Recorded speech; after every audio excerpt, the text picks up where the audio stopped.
This is Dan and Andy. They're best friends and the founders of Hudson Daniel Gourmet. And they're on a journey to find the best makers of craft food and beverage products the world has to offer.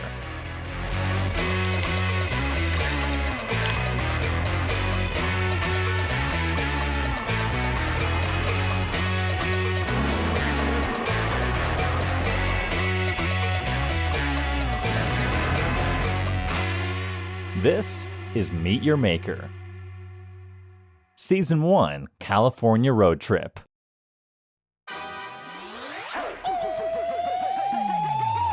Last week, we explored Cliff Family and Napa Valley's famed wine country, but now it's time to head to San Francisco and the surrounding Bay Area to meet a couple makers on our journey. San Francisco is known worldwide for its breathtaking Golden Gate, coastal fog, innovation, and of course, cable cars.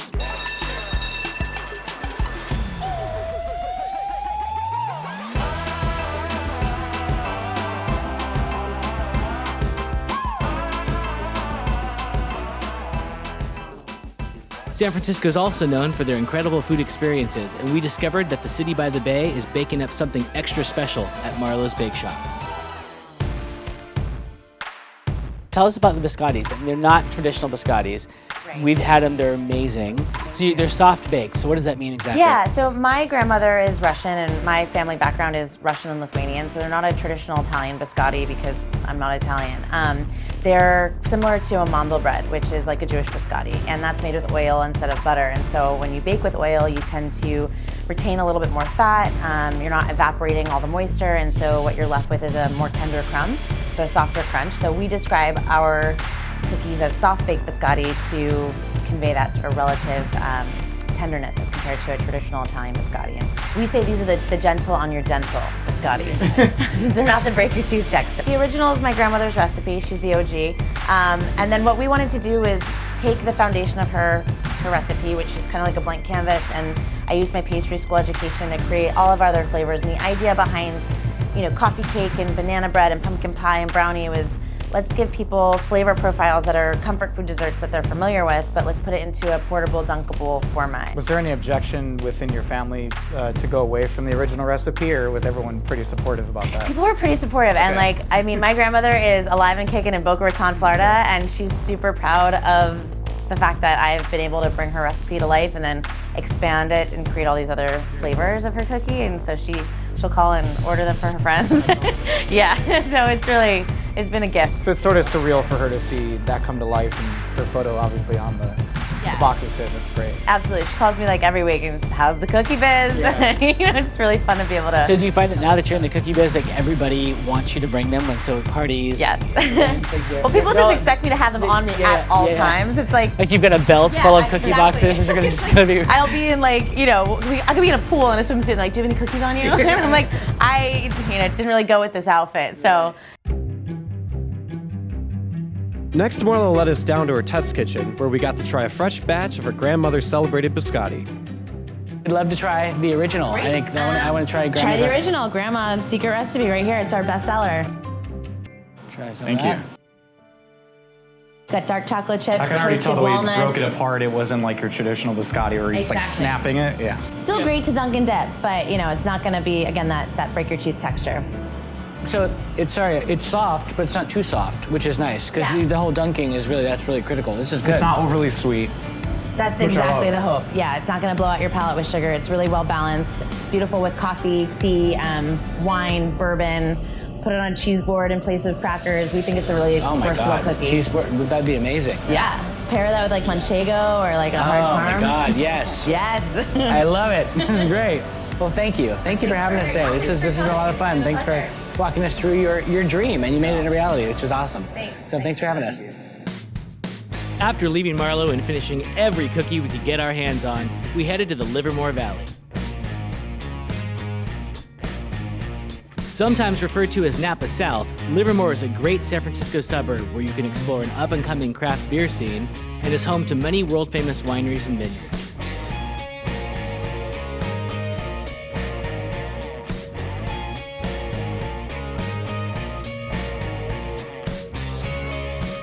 This trip to Livermore was a little different as we set out to explore a unique take on tea and to awaken our senses in an unlikely place.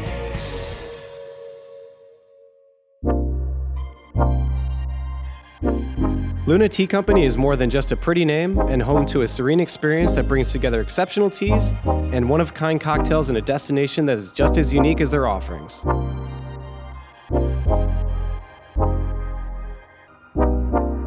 We met with Jenny Curtis, founder of Luna Tea, to learn why brewing tea inspired her to create a business driven by purpose, using biodegradable packaging and responsibly sourcing all of her materials.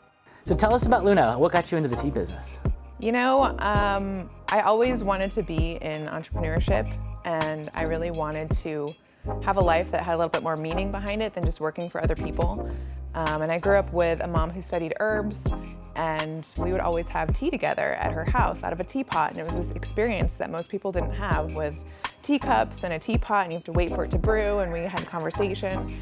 And I wanted to share that with people. So when I opened here, that was definitely something that was in my mind.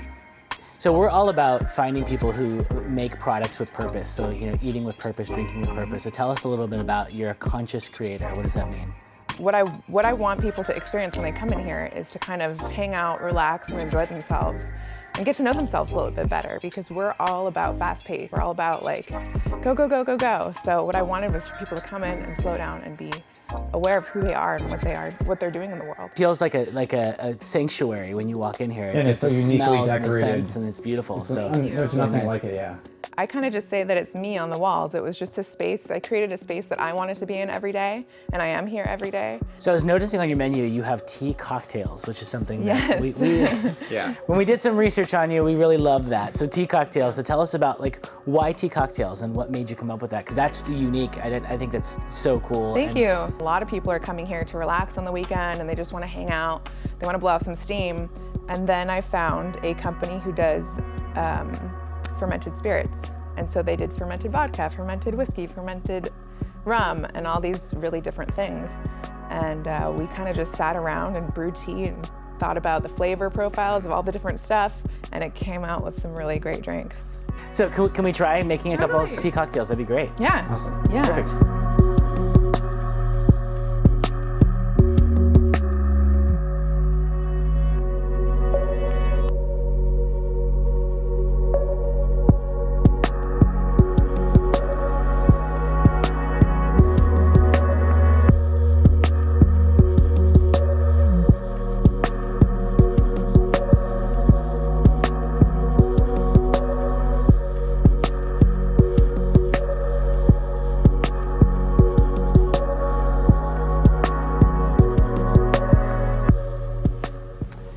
Excellent. That's awesome.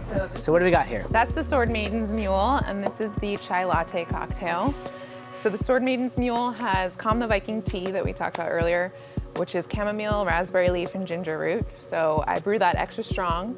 It's got fermented whiskey, bitters, a little bit of simple syrup, ginger essential oil, ginger beer, and then sage on the top. Ooh, I'm gonna take it. It's probably pretty spicy, but it has an earthy quality to it, and the sage kind of brings in that herby. Yeah, this is It's more delicious. for the smell, Yeah. the sage. So you can get that olfactory while you're... You can take a bigger sip than that, it's okay. No, I'm gonna keep this one actually. This is good. And then we've got the chai latte, which is spice junkie tea. So that tea I made after traditional chai. So what we know here in America is the masala chai, which is the chai with all the spices and the milk and the honey and all that deliciousness, like chai lattes. So I developed Spice Junkie, which is a black tea from India with all the spices that you can think of, pretty much. Allspice, cinnamon, cardamom, black pepper, ginger, all that good stuff. So it gives it a bite. I love it. I get the cinnamon right away. Yeah. So it's got the fermented cinnamon whiskey with the Spice Junkie tea, a little bit of simple syrup, a little bit of ginger beer, and then coconut cream. Coconut, I was gonna say, yeah. That was so it gives it that latte quality, but what's cool about the coconut cream is it keeps it vegan friendly as well. Oh, very cool. Yes. I'm gonna try this. Chai is not usually my thing, so no. Are we not sharing straws today? No, we're not sharing straws Okay. today. This is very good. It's refreshing. I can taste the definitely taste the coconut and cinnamon. The alcohol is coming a little bit more through on that one than this one. This one would be Definitely. dangerous for me. This Yeah, is yeah. subtle. This is very subtle. These are delicious. Thank you.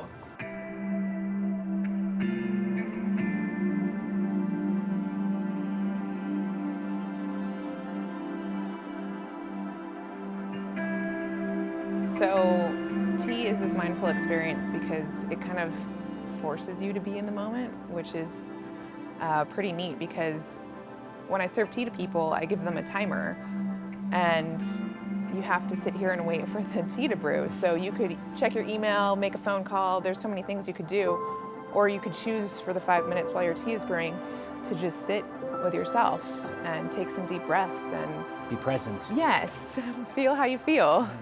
And that's something we don't do, and that's something that people get to experience when they come in here.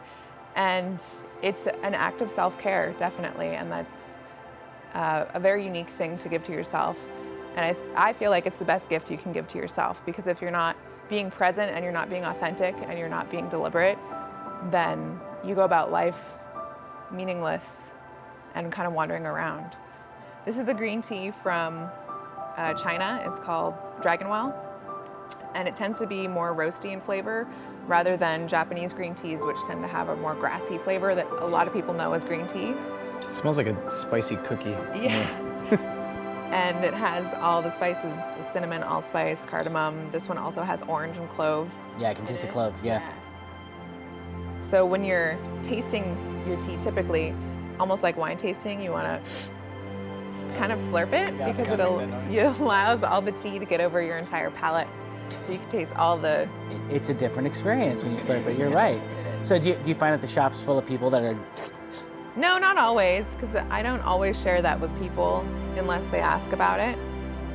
But everyone likes their tea experience different. Some people prefer milk and sugar in their tea. Some people are purists. I think that just ruins tea. Come on, who's doing that? It just depends on what you like. And some people like to brew their tea for 10 minutes, and some people like to brew their tea for 2 minutes. And I feel like there's no right way. It's just whatever you feel you would like to do. Well, I'm excited to watch you bring this experience to the world. I think this is Thank you. really, really exciting, and I hope to see this, expand, Thank you. far more than just here. This is incredible. So, And thank you for taking the time to really sit down with us. This is special because, like you said before, when you're going to like a coffee shop or you're just coming and going all the time, you don't really take the time to take a moment for yourself. Exactly. Yeah. yeah, this was a great day. Thank you. Thank you guys.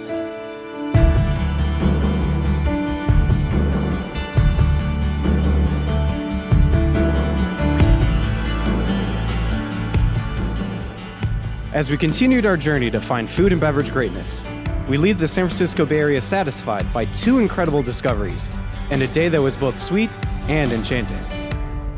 Thanks for joining us this week on Meet Your Maker. Stick around for more Dan and Andy after these credits.